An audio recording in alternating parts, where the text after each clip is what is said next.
نحمده ونصلي على رسوله الكريم أما بعد أعوذ بالله من الشيطان الرجيم بسم الله الرحمن الرحيم واعتصموا بحبل الله جميعا ولا تفرقوا صدق الله العظيم আজ আমি আপনাদের সামনে ঐক্যের প্রয়োজনীয়তা সম্পর্কে অল্প কিছু আলোচনা করব ইনশাআল্লাহ। প্রিয় মুসলিম ভাই সকল, আজ পৃথিবীতে মুসলমানের ওপর চতুর্দিক থেকে অন্যায়, অত্যাচার, ব্যভিচার, খুন ডাকাতি ইত্যাদি আওয়াজ ভেসে আসে। কখনো ভেসে আসে মুসলিমদেরকে দেশ ত্যাগ করার ধমকির আওয়াজ, আবার কখনো ভেসে আসে ইন্টারনেটে মুসলিম মা বোনেদেরকে তুলে নিয়ে গিয়ে কন্যার সামনে জনম দুঃখী মায়ের সাথে গণধর্ষের ফটো।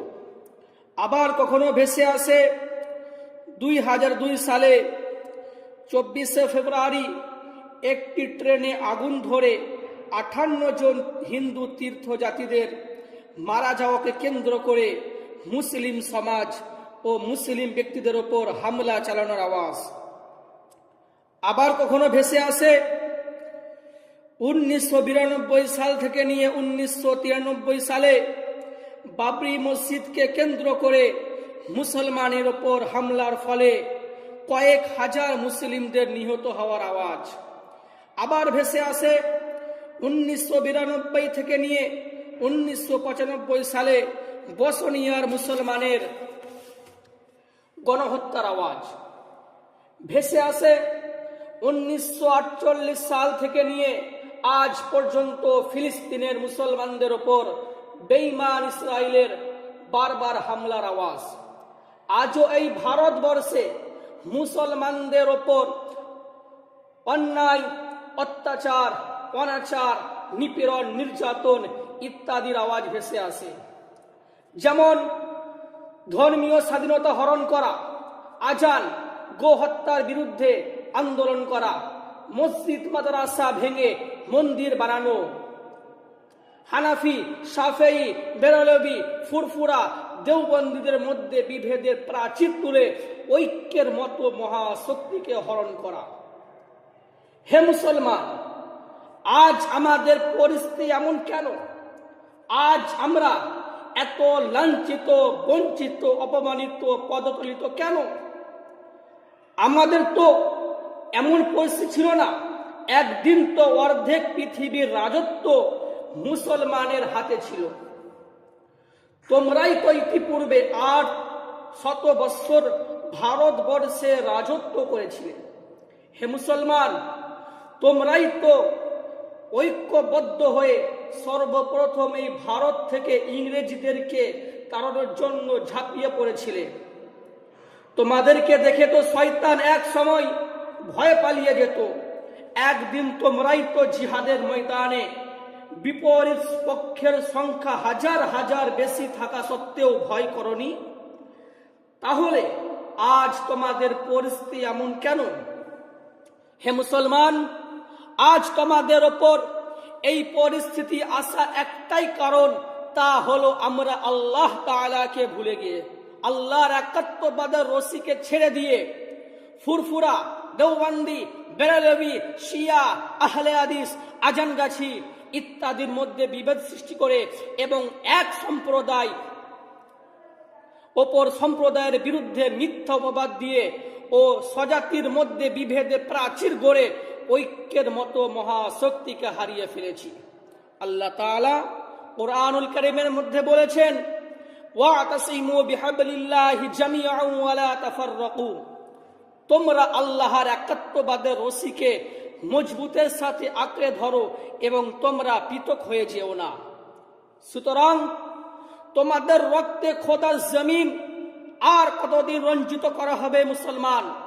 আর কতকাল তোমাদেরকে দেশান্তর করে রাখা হবে? আর কতদিন তোমাদেরকে ফাঁসির কাস্টে ঝুলানো হবে? আর কত মা বোনেদের ইজ্জত লুণ্ঠন করা হবে? তোমাদের অনুভূতি জাগ্রত কবে হবে? আর কত মাসুম শিশুকে বসের বারুদে আকাশে উড়ালে তোমাদের ঈমান জাগ্রত হবে? সুতরাং ওহে মুসলমান, এখনো সময় আছে, এখনো সুযোগ আছে। তোমরা আল্লাহর একাত্মবাদের রশিকে মজবুতের সাথে ধরো, ঐক্যের মতো মহাশক্তিকে আটকে রাখো। তাই তো কবি বলেছে, একতাই শক্তি, বিভেদে ক্ষতি, ভাই ভাই হলে মেলে আলোর জ্যোতি। হে মুসলমান, তোমরা যদি ইমানি শক্তি নিয়ে আবারও গর্জে উঠো, স্বজাতির মধ্যে সকল ভেদাভেদ ভুলে গিয়ে আল্লাহর একাত্মবাদের রশিকে মজবুতের সাথে ধরে রেখে ঐক্যের মতো মহাশক্তি অর্জন করো, তাহলে ইনশাআল্লাহ পৃথিবীর এমন কোনো শক্তি নাই, এমন কোনো পাওয়ার নাই, এমন কোনো জাতি নাই, এমন কোনো দেশ নাই, এমন কোনো ধর্ম নাই যে তারা মুসলমানের প্রতি কটু কথা বলে, মুসলমানদের আঘাত করার সাহস পায়, মুসলমানদের ধর্মের প্রতি আঘাত করার সাহস পায়, আল্লাহর রসুল সাল্লাল্লাহু আলাইহি ওয়াসাল্লামের প্রতি কটু কথা বলার সাহস পায়। তাই তো কবি বলে, হাতে হাতে হাতে হাত রেখে চলো, ভাঙবে সব বাঁধন, দ্বীনের শক্তি তো হবে উম্মতের উন্নয়ন। হে মুসলমান, আর যদি তোমরা আল্লাহর একাত্মবাদের রশিকে ছেড়ে দিয়ে ঐক্যের মতো মহাশক্তিকে হারিয়ে ফেলো, তাহলে তোমরা বাতিল শক্তির কাছে আরো বেশি লাঞ্ছিত, বঞ্চিত, পদদলিত হবে। আজ যেমন তারা বলছে হিন্দু হে হাম, হিন্দুস্তান হামারা, আবার কখনো বলছে কোরআন ছাড়ো, না হয় ভারত ছাড়ো। আজ যেমন আমরা আমাদের বাবরি মসজিদকে রুখতে পারিনি, ফিলিস্তিনের কোচি শিশুদের বাঁচাতে পারিনি, যেমন ভাবে পারিনি বাঁচাতে রোহিঙ্গা মুসলমান ভাই বোনেদেরকে, হে মুসলমান, তেমনি ভাবে আবারও এমন সময় আসতে পারে যে আমরা পারবো না বাঁচাতে আমরা আমাদের বৃদ্ধা পিতা মাতাকে, আমাদের প্রাণপ্রিয় ভাই বোনদেরকে। তাই পরিশেষে আবারও বলি, হে মুসলমান নওজওয়ান ভাই সকল, আমাদের প্রভু এক, আমাদের প্রভু এক, আমাদের নবী রসুল এক, আমরা এক নবীর উম্মত। তাই আসুন আমরা সকল ভেদাভেদ ভুলে গিয়ে এক আল্লাহর রশিকে মজবুতের সাথে আঁকড়ে ধরি। ইনশাআল্লাহ যেমন ভাবে আজ থেকে প্রায় 1400 বছর পূর্বে মুসলমানরাই কামিয়াব ছিল, আবারও আমরা কামিয়াব হব ইনশাআল্লাহ। আল্লাহ তাআলা আমাদেরকে সকল মুসলমানকে তৌফিক দান করুক, আমিন। ওয়া আখিরু দাওয়ানা আনিল হামদুলিল্লাহি রাব্বিল আলামিন।